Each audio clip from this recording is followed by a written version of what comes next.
We are officially live here. I just got to get Justin over to the On the Air channel. There he is. He's on the air. How wasn't I told about this? Who's in charge? Eckhart, sir. Oh my god. All right. Well, we're going to go ahead and we're going to spin the intro first, and then we're going to get started. Woo!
Good afternoon, everybody, and welcome to the Epic Film Guys live stream for The Cure. It is Saturday, May the 20th, and we've got a hell of a lot of fun programming for you scheduled for today. I am Epic Film Guy Nick. And I'm Epic Film Guy Justin. Hopefully all of you can hear me out there in live stream land. I can't believe it's been this long. We've been waiting for this event to happen, and we're finally here. Nick, it's happening, man. It is happening. I cannot be more excited. I just pimped the link out all over Twitter. The donation links are going to be live. I would hold off on donating for just a few moments until we get everything set up. Nick, go away. Thanks, John DeQuilla. And yes, welcome everybody that is watching over in the live stream. We're absolutely thrilled to have you. And we've got, like I said, we've got so many amazing guests scheduled to come in today. We've got so much fun programming. I've got some recorded stuff. Afterburn 739 sent me like 11 minutes that they did yesterday, and who knows what the hell it is, but I'm going to play it on the air today. And it's going to be absolutely amazing. As you can see, we've gotten some early donations ahead of the event. We got $226 in donations, so thank you, Robert Moreno, Scott LeVar, Stephen Izzy from the Everything I Learned from Movies podcast, Emily from The Story Behind, and $51 donated by your very own Epic Film Guys. And yeah, we're 9% of the way to our goal. Now, keep in mind, again, the Cancer Research Institute is going to match all donations for this month. So basically, every donation made today is going to be doubled. So we have a very, very good chance of hitting $5,000. We're going to smash that goal. We're going to destroy it, shatter it, crush it, kill it, destroy it, whatever else. Like I said, we've got so much fun stuff planned here. But if you've never listened to the Epic Film Guys podcast, Justin, what would you say we're about? We like to talk about a number of different things. Drunk hopesters, hobo-looking hipster guys, not included in that situation. Yeah. But hey, we're a film podcast, but not just a film podcast. We like to have a lot of fun on the show. We love our craft beer, and we do like to have lots of different guests on all the time to kind of mix it up. So yes, it says film in the name. We are the Epic Film Guys podcast. We love film. We talk about it, but we're not just that. We like to do all kinds of things on the show. Oh, yeah. And we just love to have a lot of fun, and that's what the whole idea was today, is to, put on an event where we're going to be taking donations all day for the Cancer Research Institute. 100% of proceeds today go to the Cancer Research Institute. We don't see a dime of it. When you make a donation, they're actually going to go straight to CRI. So yeah, it's going to be absolutely fantastic. We're going to raise a lot of really, really good money. And like I said, we're going to have a lot of fun. Our first scheduled segment is going to be coming up in about a half an hour here. And we've got Director Brennick, Dan from the Netflix and Swill podcast, and we've got Paul from the Countdown scheduled to join us to talk 2017 in film. So that's going to be absolutely a blast. We've got trivia games coming. We're going to be giving away prizes every single hour. So Justin, whenever anybody hears this sound on the live stream, whenever you hear this, it means you've got a prize giveaway coming up. Bitches can't get enough of my stuff. Every single hour, and at some points on the half an hour, we're going to be giving away prizes. We've got movie posters, Epic Film Guys shirts, Epic Film Guys pint glasses, Epic Film Guys coasters, Epic Film Guys the flamethrower, Epic Film Guys the breakfast cereal. We already did that gag in the last episode. Yeah, we've kind of done that enough, but So yeah, whenever I play that soundbite, it's going to be different criteria, and most of these are going to be prizes for people watching in the live stream. So what do you have to do to win? You have to be watching in the live stream, and you have to type whatever I tell you to type into the stream chat. Otherwise, you're not going to be entered to win. All right. And if I play this soundbite, that doesn't mean anything. It just means I wanted to play the Lois. So. All right. So in the opening segment here, what I wanted to do is I just wanted to talk a little bit about why I decided to do cancer as our charity for the live stream for the cure. And, Justin and I are just going to maybe tell some stories about why we decided to do this. And, I guess we'll go from there. This is pretty much... free form, man. Free form. I've got way too much. I've got 2 screens. I've got a laptop. I've got my computer. I've got like 5 different windows and tabs open on the laptop and then like 10 on my computer. So I'm going back and forth like a nut job. And I've been trying to get used to it with the episode live streams that we've been doing week to week. And I think we're almost there, but probably not 100% of the way there just yet. So I mean, I barely do anything, and it's still, for me, a learning process. And you're the one doing everything. So, I mean, it's still, we have to think about the way we used to do the show. We never did anything with a live stream at all. So this is definitely new to us, but a fresh perspective on podcasting in general. I think it's the way that things are going to go for a lot of different shows and for podcasting in general. Yeah, and I've seen a lot of podcasts. Open All Powers now does a live stream. I was trying to help Gaz get some different stuff set up in terms of what they were doing, because all he was doing is just broadcasting their Google Hangouts. And I sent him the link to download OBS. I was like, here, try this, because you can get all this cool overlay stuff like I have on the stream. You can see we've got a progress bar for donations. We've got a live ticker at the bottom, so when you make a donation, you're going to see your name scrolling across the bottom of the screen. Cancer Research Institute logo is right there, Epic Film Guys Podcast. And me up here in the corner. Unfortunately, you won't be able to see Justin or any of our other guests today because we are using Discord instead of Skype, because Discord's just better than Skype, especially for as long as we're going to be streaming.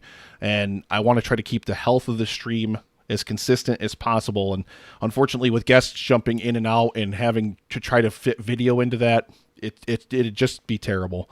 So you'll get to hear Justin's pretty voice. I'll put a picture of him up here in the live stream for you if you want to look at him. Yeah, and I get to be, the cool thing about this thing, Nick, is realizing that I wasn't going to be on video on the stream. I can do the whole thing naked, dude. Like totally naked. No clothes.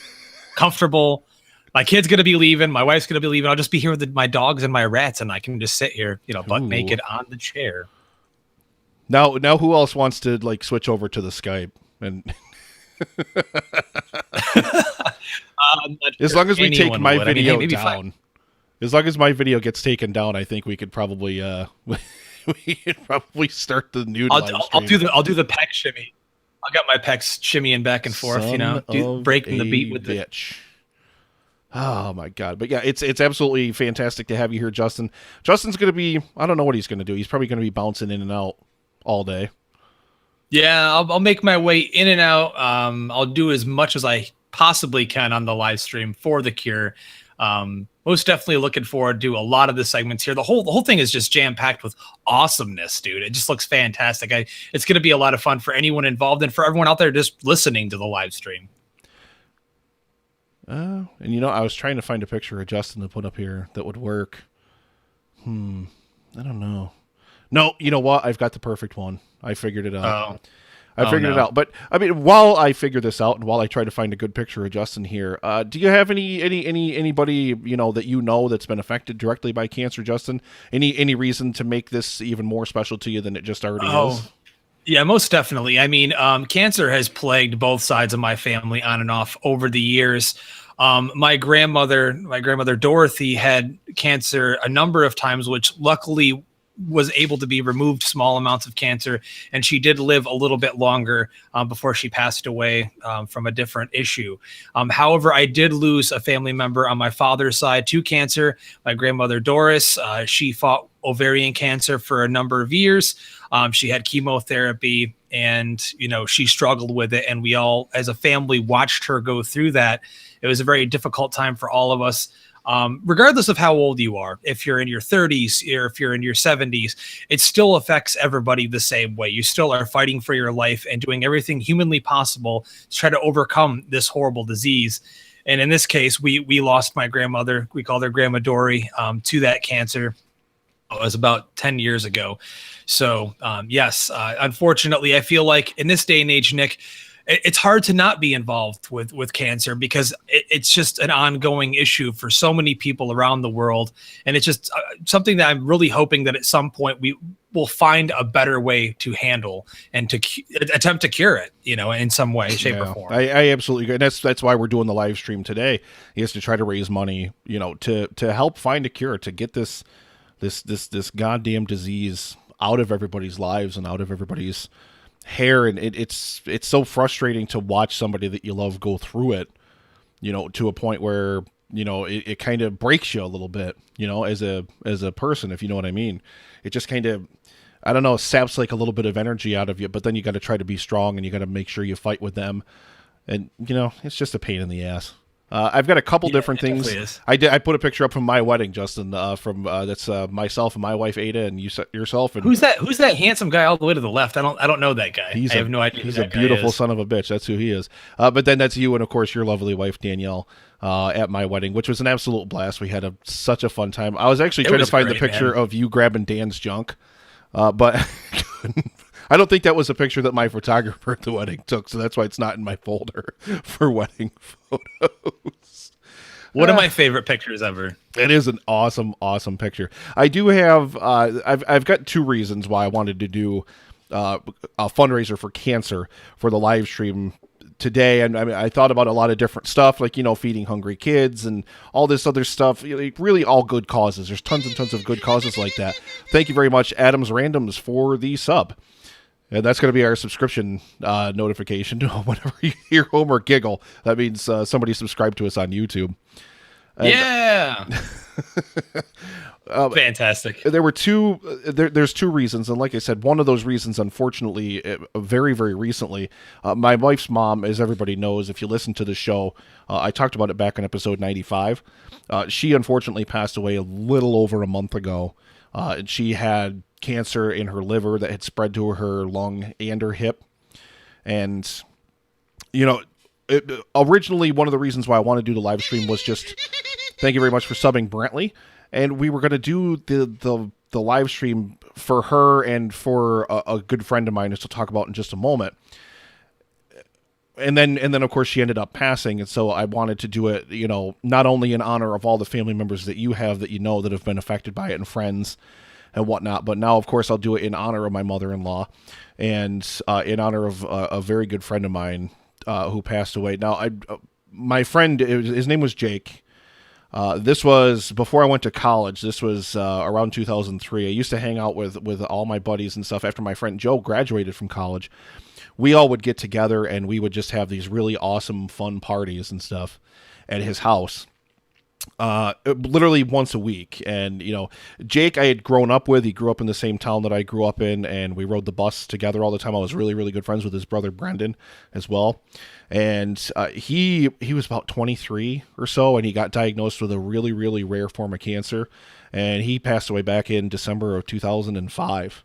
I was a freshman in college when it happened, and it's still hard for me to think about, especially when it was a couple years ago now, but the anniversary of it came up, the 10-year anniversary, and it was just really, really hard thinking. I mean, the kid was he was 25 when he died from cancer. And that's so insane. It's so terrible. It's so hard to hear about it. Well, I mean, it sucks when anybody gets cancer, and it sucks when anybody has to live with that kind of thing and deal with that kind of thing.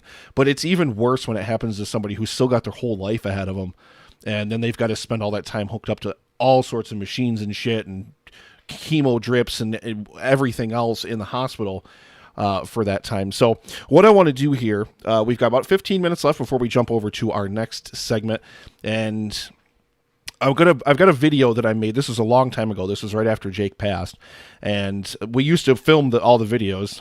This is the signal for filming. This is what happens when you can see me on the live stream. Justin can do this shit, and nobody can laugh at him. But we used to film all the videos, and I would edit them together and whatnot. And so we've got a lot of really fun footage of Jake just doing really fun, awesome stuff. And I want to play this on the stream here. I've got some pictures of my mother-in-law and family and stuff that I'm going to play through here. And thank you very Wood. Yeah, thank you very Wood. Jesus, thank you very much for subscribing, Michael Wood. Thank you very much for being here. So go ahead and check this out, and then I think, Justin, we're going to open it up. We'll get Dan and we'll get Paul Open in it here. up. We'll open it. Ooh, Oh, baby. no, not Dan. Yep. Dan, oh, no, Dan. Oh, he took a shower, though, so he'll at least be clean, though. He'll be clean. But you won't be able to see if he's clean. I mean, maybe it'll clean his voice out or something like that. I don't know. Hopefully, I don't know. clean that dirty mouth out. Clean that dirty mouth out. All right. So, like I said, just please enjoy this video that I made for my good friend Jake. And, yeah, then we'll be right back after this.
like I said, I mean, the kid, he was so young when he passed. It's so tragic when stuff like that happens. And now, of course, our background on the live stream is Lieutenant Eckhart.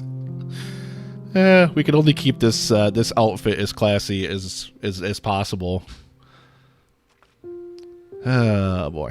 I do believe, Chris, that they actually played, I'm pretty sure it was that Amazing Grace and Bagpipes that they played in the film. Let's see here. All right, so yeah, we've just got a few minutes left. We're going to get Dan and Paul in here. Both of them are off the air in our sub-channel here, so they're waiting. If you're watching this, if you are going to be a guest later on in the stream, just to hang out, you can talk to other people that have a microphone if you want by jumping over in the off-the-air channel on Discord, or you can, of course, type to people in the chat. And when I invite you to the on-the-air channel, either I'll move you or then you can move yourselves. But please stay out of the off-the-air channel until it's time to get going here. And so yeah, just awesome. It's so awesome to be putting this event together and to be raising money to try to make a difference for cancer victims literally all across the world. And the Cancer Research Institute, they do 87 cents of every dollar goes to research. They're not like some of these charities where it's like 35 cents on a dollar or less even. Like some of these charities that you can do, like most of their donations go into overhead instead of actually to fighting cancer. And I hate that. I think that's absolute shit. So that's why I picked the Cancer Research Institute, because like 87 cents out of every dollar goes to fighting cancer. You can tell a lot of it doesn't go into overhead because, as I've lamented numerous times to numerous people, their website's terrible because they just got it redesigned. Yeah, we had some donations that weren't showing up on there. I still don't think they're showing up on there. If you have made a donation, or if you did make an early donation on the CRI website through our team on there, please let me know so I can make sure I get you credit for it, and so I can reflect it in our actual total that's here on the live stream. And again, coming up at 12:30, we've got 2017 in film, and we're going to give away a prize at the end of the hour. So like I said, whenever you hear this sound, I want to see a kid get stabbed. Yeah, baby. And Justin, wait, do I count on that? Do I count? Do I get to you get try the to fuck win? out of here. You don't get to win nothing. You get to win. That's what you get. But I already legally own Loy Sauce. You already legally own Loy Sauce. Thank you very, very much, Patrick Sherwood, for donating. Thank you very, very much. We love you. Thanks to the Hopester's biggest fan. You're the only one that keeps that son of a bitch alive. Let's see. We got another donation in there somewhere. Jared Taylor, super fan, Destruction in Human Form. Thank you very much for your donation as well. I was going to say that Patrick's donation said $25, but it didn't show another one there. Let's see. I've got to wait for the ticker to come back across the bottom because somebody else donated in there. There it is. John DeQuilla. Thank you very, very much for the donation, John DeQuilla. We absolutely love you. Absolutely love everybody that's donating. 17% of the way to our goal, Justin, and we're only a half an hour in. Let's go ahead and get Director Brennick, and let's get Paul from the countdown in here live on the air with us. How the hell are you guys? Christ! I did not expect that at all. Yeah, I just grabbed him and unceremoniously dragged him right into the thing. We were just talking about you, man, and it was all awkward, and now we have to reset ourselves. Thank you very much, Sequence Swordsman, for your $100 donation. Dan, I love you because I know that's you. I absolutely know that's Dan. There's only one person that Sequence Swordsman could possibly be. Oh, Sequence Swordsman, didn't anybody tell you you play with swords, you get shot in the face? Wait, what am I guilty of? Sure, I dress a little flamboyantly. I wave a couple swords, but I've never killed anybody. At least now I know that reference, damn it, thanks to your bachelor party. Dude, no, come on. Cautionary Tales of Swords is great. All right, so let's get going here, gentlemen. Excellent. Now, I have to keep timing pretty tight on the live stream for the cure. So whenever you hear this, that means you're done. That means your neck has been snapped. You're done. Shut up. It's time to move on to the next person. Thank you very much, Wasquee, for subscribing. Thank you very much. Whenever you hear that your neck has been snapped, you're done. It's time to move on to the next person in the discussion. Justin. But what if I'm going to play this every time Justin starts talking? Oh, discussion. Gotcha. I'm going to kind of keep. I'm going to let our guests really do their thing, and I know Dan really, really loves to talk about how bad things are, and I know he's got something prepared. Dan does. Dan Brennick? No. Yeah, Director Brennick. I mean, I kind of had a very did. But I'm going to let. That's later in the show. That's later in the live stream that I have something to shit on. We do have, and of course, Paul is a very, very good friend of ours. If you've listened to any of our episodes, I think you guys have been on I don't know, like 3 or 4 of them, and you yourself have been on a couple extras on top of that. From the Countdown Movie and TV Reviews. Absolutely amazing podcast out of Perth, Australia. He is about 12:30 in the morning on Sunday right now, so Paul's living in the future, probably a little drunk. Thank you very much for being here, Paul. A little bit. Pleasure. And I thought you absolute pleasure promised to be to be. involved. I thought there was a promise or something that you were going to be wasted or something. There was talk that I would be a little bit, and I am, because we did our episode a little earlier tonight. But I'm back at the bottom end of the live stream, so I thought maybe not turning up with a huge hangover and dragging the whole vibe down late in the piece would be a good idea. So I'm now on the sparkling water to help me through this part of the evening. Very, very nice. Hardcore. Emily, yes, we absolutely love you. Thank you very much for being here, and thank you very much for your donation. And then, of course, Director Brennick needs no introduction. He and Caleb did a takeover episode back in episode 94 of the Epic Film Guys podcast from the Netflix and Swill podcast. Director Brennick, how the hell are you? I'm here, so that should tell you exactly how I am. Super. All right. Well, the first programming segment that we've got coming up here is, I just wanted to keep this as kind of a free-form discussion. I didn't want to rank things. I didn't want to be like, well, here's my list of best films of the year so far, or whatever. Right. I don't care about any of Who that. does that shit? Yeah, nobody does countdowns. They're stupid. No. I don't like those. Takes all the fun out of everything. Come on, guys. So right. put this over to you, Paul. Hashtag Saving Private Ryan at number 7. Right now, how the year has been so far in film. 2017, we're not quite halfway through, but we're almost there. What are your initial thoughts on the year as far as films are concerned? Well, for me, I think this has been a much better start to the year than last year. And I guess the last couple of years is when I've been really paying attention to film with the podcast. So I think we've had some stellar films, none better, or none worse, I should say, than Logan, which has been fantastic. How about you guys? Oh, well, for me, 2017's just been all right. It's been fun. You've had some early standouts like Get Out and Logan. Some forgettable adaptations or adaptions, as Justin would say, in Power Rangers, Ghost in the Shell, and Kong Skull Island. And to me, disappointing sequels in John Wick Chapter 2 and Guardians of the Galaxy Volume. Yeah, me and Director Brennick definitely disagree on a couple of films, particularly John Wick 2, which I felt was a much superior film than the first film, though the first one did set the bar for what they were trying to go for. But, just to throw this out there, I definitely think it's been a great year. I've had some larger disappointments than I had last year, but after last year's X-Men Apocalypse, I kind of prepared myself to deal with more disappointments such as that. And I just had one of those the other night about with a film that I'm not going to talk about until Nick and I get a chance to sit down and review it. But I could definitely see the perspective that Guardians 2 was kind of a disappointment. I definitely hated Power Rangers.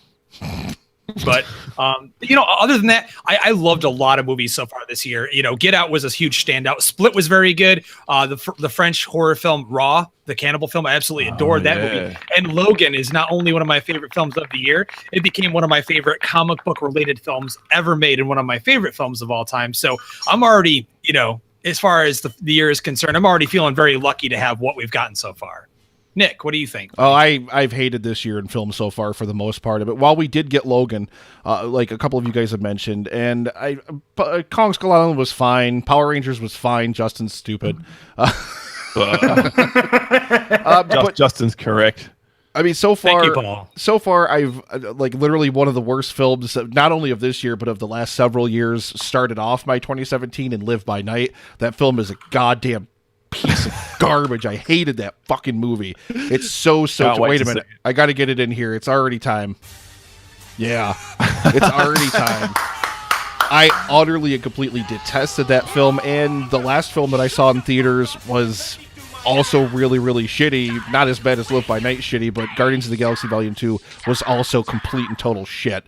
So, I mean, unfortunately, it has not been a very super good year for me, but I've got a lot of things to look forward to, thankfully. We'll be talking about some of those as we get into Epic Previews a little bit later in the day here today. But yeah. Well, if I can just jump ahead and say one of those you shouldn't be looking forward to is Baywatch. Oh, because you and Wayne had the chance to see that in early screenings. According to Wayne, it was in a shady part of the town. Is that correct? It was in the shady part of town. It was. I'm not allowed to give a proper review for another 24 hours, give or take. So I can only say balls. Isn't there a scene where someone finds some balls, like on the beach or something, and they play with them? Isn't that like a scene in the film? No, Justin, Not that quite. happened to you the other day. Don't be projecting it onto Baywatch now. God. Just temper enthusiasm. That's all I will say, and maybe you Oh, can salvage man. something from this film. Nick's looking very much forward to that, though. So, so hopefully he excited goes for in it. and I cannot think Mick's wait. the only person on the planet looking for. That's entirely possible. We're going to switch it up to the Weatherman boner gif over there in the live stream. Let's see. Megan said that either Split or Ghost in the Shell have been her favorite over there. Ghost in the Shell, I also thought was completely garbage just because I still can't believe they went the direction of literally whitewashing the character in the film, as if that was somehow going to not make people notice the whitewashing of the character even well, more. you notice though, Nick, not many people actually picked up on that imagery and in the film, and they're like, oh, so they kind of explained it. I know we had somebody on our Facebook page, you were going back and forth with them on your review, and they were like, it made more sense that they did that in the film, and I'm glad that they did. So they explained it. I'm like, well, they didn't even really do anything with it. They just did it in the film, and you were supposed to accept it, and it was supposed to make it all better. It was literally the funniest, the funniest movie of the year so far, and it wasn't even a Band-Aid comedy. over a gunshot wound. Let's see. Brandon from the Basement Condition podcast loved Logan. Let down a little bit by Guardians 2. Open all powers. Yeah, I'm all over Baywatch as well. Shut up, Paul. You will be all over Baywatch once you've seen it. And Chris say Arnold, number 1, Logan, number 2, Guardians of the Galaxy Volume 2, number 3, Patriots Day, which I didn't get a chance to see, number 4, Kong Skull Island, and number 5, Lego Batman. Yeah, I forgot about Lego Batman. That was Yeah, man. So there you go. That's mostly another one. decent. I mean, Mostly yeah, it was a decent. huge fun time. Huge fun time. There's a couple of other great ones I've seen this year, which, although I think technically they're 2016 releases, so The Handmaiden was pretty spectacular for anyone who's interested in that kind of film. Well worth a look.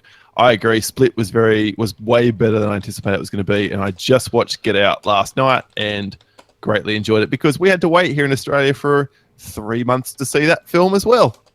Oh man, that sucks. But you guys do get some stuff early, like Baywatch. We do. So there you go. Well, yeah, Baywatch. You- It makes you- it all you better get that we Baywatch. missed John Wick 2 and Get Out for 3 months to get That's Baywatch insane, 1 week man. early. Yay. Oh my lord, that's terrible. It's just terrible. The rage in Paul's voice every single week he didn't get to watch. Every single time he didn't get to watch John Wick 2 was just palpable. I was really afraid he was going to hurt somebody if Australian cinema didn't release that film eventually. And then what, doesn't it come out in or what, it came out on Blu-ray here in the States, what, 2 weeks ago or something like We that? saw it. We saw the quote-unquote advanced screening on Monday night in Australia. Yeah, that's Jesus Christ. Oh my lord. Oh my god. Yeah, unfortunately I haven't gotten to the theater at all that much this year. Like I said, Kong Skull Island I enjoyed for the most part. Not quite as much as Justin did. I think I Yeah, I gave that loved it. like a 6 out of 10 or something like that. I don't have a list here of all of my films that I've rated so far, but you know, it is what it is.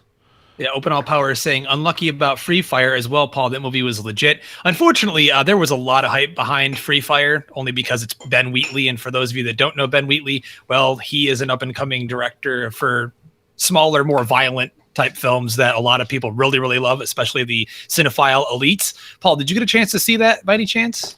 No, because as Gaz is alluding to, it didn't get released in our Okay, so city. you didn't get it. So you didn't get it. Okay. Jesus. I didn't know if you had seen it and you hated it, but I mean, I thought it was fine. A lot of people were like, it's like the best thing ever. And unfortunately, as fun as it was a bit of a letdown for me. So starting off last month with that was it was fine. I mean, I'm glad that I got to see it in the theater. And it's definitely a film that should be seen, but it wasn't the huge hoping for. And Christine Arnold up in the chat. Yeah, I was wondering when Dan was going to chime in up there in the chat because he hated Fate of the Furious, and I know Dan really enjoyed it. Yeah, well, I Dan, enjoy it because I know it's dumb. Yeah.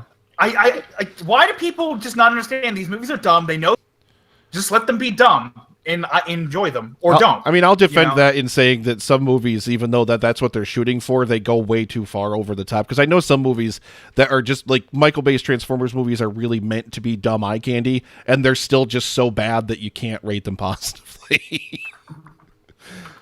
I think the I'm with difference you. between the two is that I think there are some likable characters in the Furious franchise, whereas for me at least, I don't care about the Transformers number one in a Transformers film, which I should. Number two, I never care about the human characters. So there's no one for me really to latch on to at all. I love great eye candy. I love watching stuff blow up. I love giant robots fighting each other, but there's never anything there to really push me into the mode where I'm going to enjoy that. Where the Furious movies, at least you've got The Rock, and charisma and Jason Statham and Vin Diesel. He's going to work in one movie out of all the movies he does, and he usually works in those movies as wooden as he is. That's why they cast him as Groot. There you go. There you go, Dan. Stupid film, but it's stupidly enjoyable at the same time. So it entertains, and that's all it was designed to do. Oh, and make money, which it did. Yeah, that's the other thing. That's what people are like. Why are they gonna keep making more of these movies? I hope they'll stop. I'm like, when people stop going to watch them, they will stop. But unfortunately, they won't. So I made that comment to somebody over on Twitter as well, because somebody had mentioned somebody was arguing about how Michael Bay keeps getting to make movies. It was in a discussion about another director, and unfortunately that director's name escapes me at the moment. But they were like, oh, well, how does Michael Bay keep getting money to make all these movies? And it's like, because all of his movies break $1 billion at the box office. Like, he could literally just take a shit and play it on a screen, and if it makes $1 billion, they're going to keep telling him to shit on a screen. Yeah, exactly. And show up to watch him. I have a question for you, though, Nick. Michael Bay, he'll film it so that it has light streaming into it from a low angle, and the camera swoops around and then cuts like 17 times, and then the shit explodes. Yeah. Are we going to have to watch that, Nick? By the way, were we planning on actually doing that this year? We had told each other that after Age of Extinction, are we going to step back into that world? Oh God! I don't we have to? Aren't you the one that always tells me we're the epic film guys? We have to see everything. Isn't that you that always? If that's says the that to case, me? if that's the case, I'm just making sure, because if you're willing to sacrifice your time out of your life to watch that film, then I'll do the same. Otherwise, if we just say collectively we're not going to do it, then we won't do it. But I mean, whatever. I'm up for anything, man. I'm up for everything. I don't really care. I don't know. You went to see Monster Trucks. Let's talk about that for a minute. All right, let's talk about that. Monster Trucks was extremely enjoyable. It had heart. It had a really cool CGI cutesy wootsy creature named Creech that I very much enjoyed. It's a simple little kids film, but it's better than most that are shoved out into the public in this day and age. It had that kind of quirky, silly heart that 80s children's films had, and had a likable character. So was it a great movie? Definitely not. Was it enjoyable though? Yes, and I got to see it in D-Box. For those unfamiliar with D-Box, that's one of those theaters where you sit in a seat and it vibrates when there's action scenes, and the seat moves up off the floor and moves around and does all kinds of silly gimmicky crap. Yeah, so it made it all the better watching that movie. Yeah, Chris St. Arnold said he was completely disappointed in Captain America Civil War from last summer. You're not alone there, Chris. I think I rated that film pretty highly still, but that film nosedives right after the airport battle because you're so excited for it, and it's like definitely the set piece that they're aiming you toward. And then so literally, even though that's not when the film reaches its emotional climax, but by then you're spent because you're just like, okay, well, I already saw the big airport battle with Spider-Man who steals every scene, so you're like, well, all right, I don't give a shit about the rest of this anymore. I think the airport battle was. I honestly think. No, I agree. As perfect as I think the airport battle is one of the greatest comic book set pieces in terms of action that I've ever seen. It's amazing, but like I said, it's such a high crescendo in terms of that film's arc that it just. For me, after that, I wish that maybe that hadn't been such a big thing, because then I would have cared more about the battle between Winter Soldier, Iron Man, and Captain America. But then again, I'm so tired of Tony Stark being in all these goddamn Marvel movies that I just wanted to watch Cap kick his ass. So.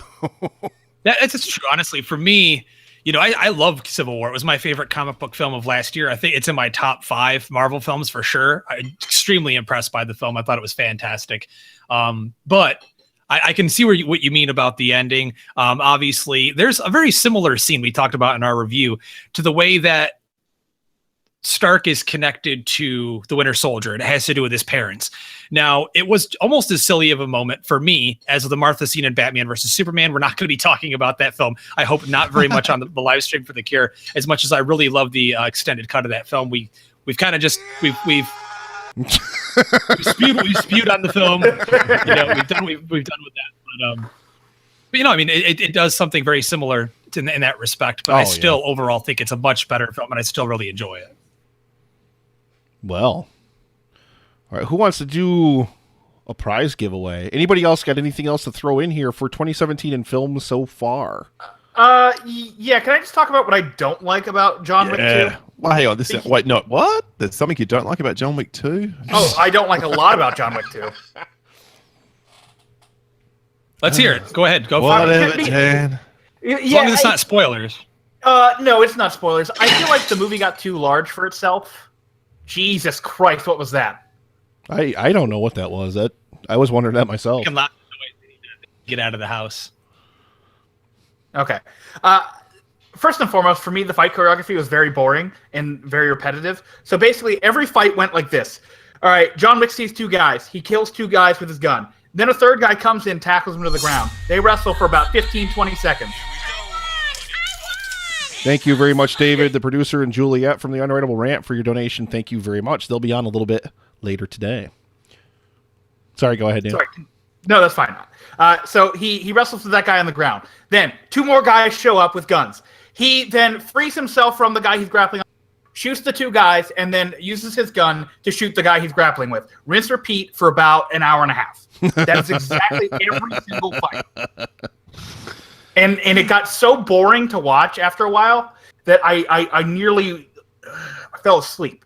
I just can't believe that, like, it went from the good fight choreography from John Wick to boring and repetitive. Also, it got too large for itself. I felt like, going to, I guess, Rome. I guess that's where they went. I don't remember. Totally forgettable movie. Yeah.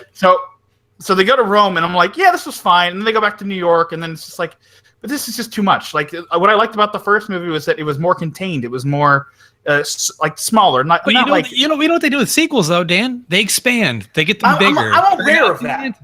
They're gonna that but it's that like was a Taken given. 2. No, dude. Does anyone even like Taken 2? Does anyone? No.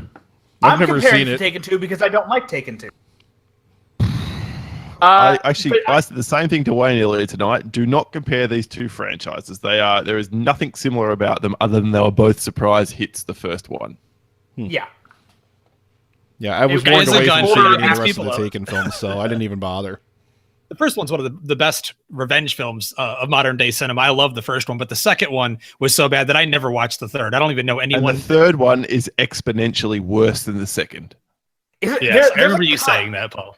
There's a cut of Liam Neeson climbing a fence where they cut the cameras like 17 times to show him getting over this guy. It's awful. And that was a truly highlight. awful.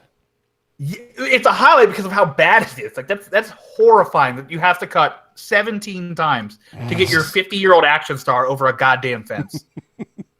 And yet Keanu in this film is rocking it with the best of them as a 50-year-old. Oh man, Yeah, he's right. awesome in that movie. I love He's watching fantastic. those training videos for like the gun training that Keanu Reeves did to get into this role. Because goddamn, like, dude, he takes it seriously. Dude knows his shit, and he's just. I will give him a lot of really credit for good at that. It just takes this way seriously, and I appreciate that. It really shows because he part of the movies. It's just like I said with the fight choreography, it just got so boring after a while. In my opinion, I get that, Dan. Totally do. The one thing that I love about the movies is, as being a huge 80s action film fan in general and 90s action film fan, there really isn't, the quote unquote awesome action 80s style films being made at all today.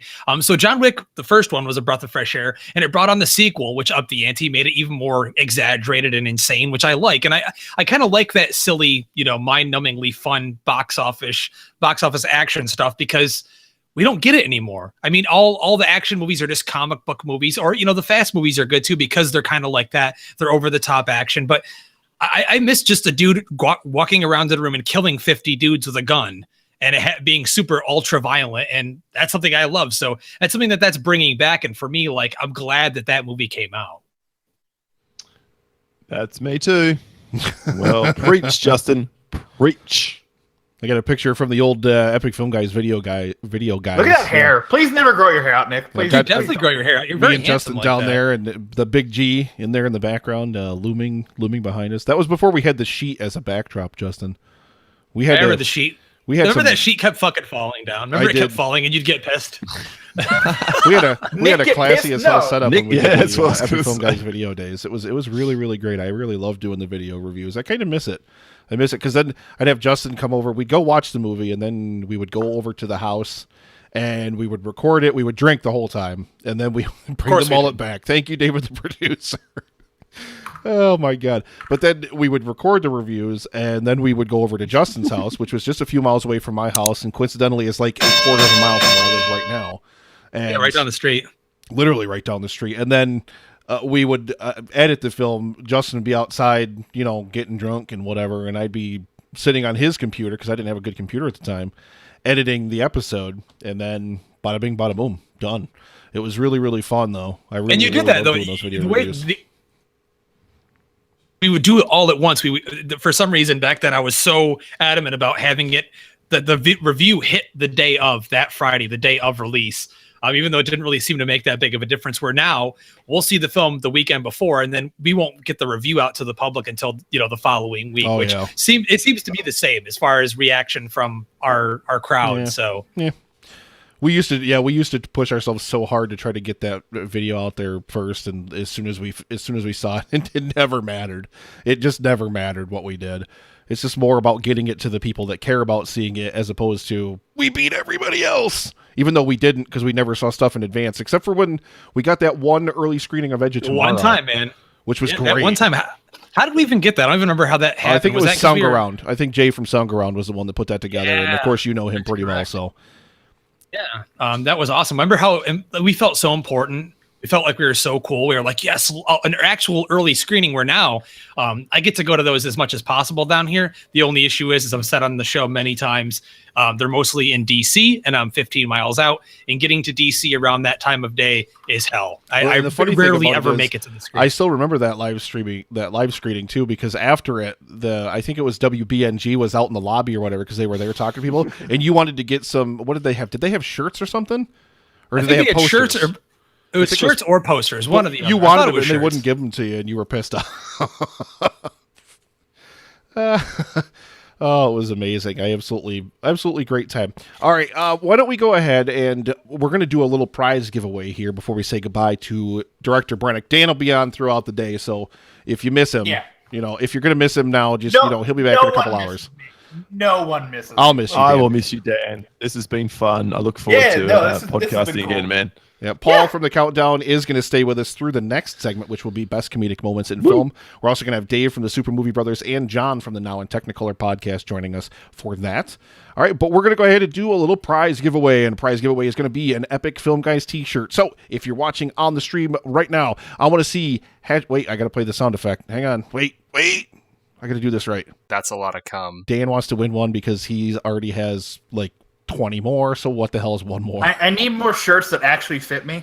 You've got enough, Dan. You've got more than anybody else on the planet. No, I don't. I've got one. I've got two, actually. David, the producer, thank you for entering. I bought 2 of my own shirts. I want to point that out. I need to get myself a Netflix and Swell t-shirt. I do too. That's on the plan for next week. I love using random picker for this because it sucks. Dirty. Let's see. John DeQuillo, Chris St. Arnold. Thank you, everybody. Patrick's counts.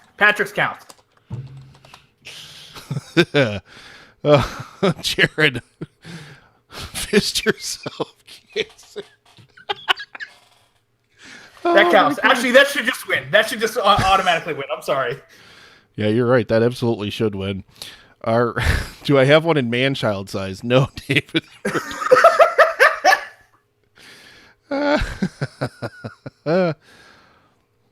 Emily, how's Baby Cameron? Can we get an Epic Film Guys onesie for Baby Cameron? That's what we need. There you go. Or a bottle. So we got something? Jared Taylor. I'll put Patrick Sherwood in there anyway, just because you're right, Dan. That is perfect.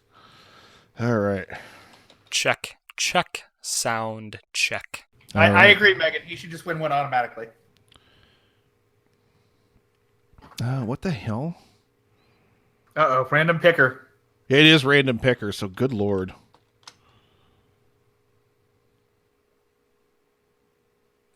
All right, so let's see. I remember... Oh, my God. I fucking hate this website. It's terrible. I really need to find another way to do this. I love watching the live stream and watching your frustrations. And now oh my god, this is just terrible. Oh, there it goes, finally. Hooray!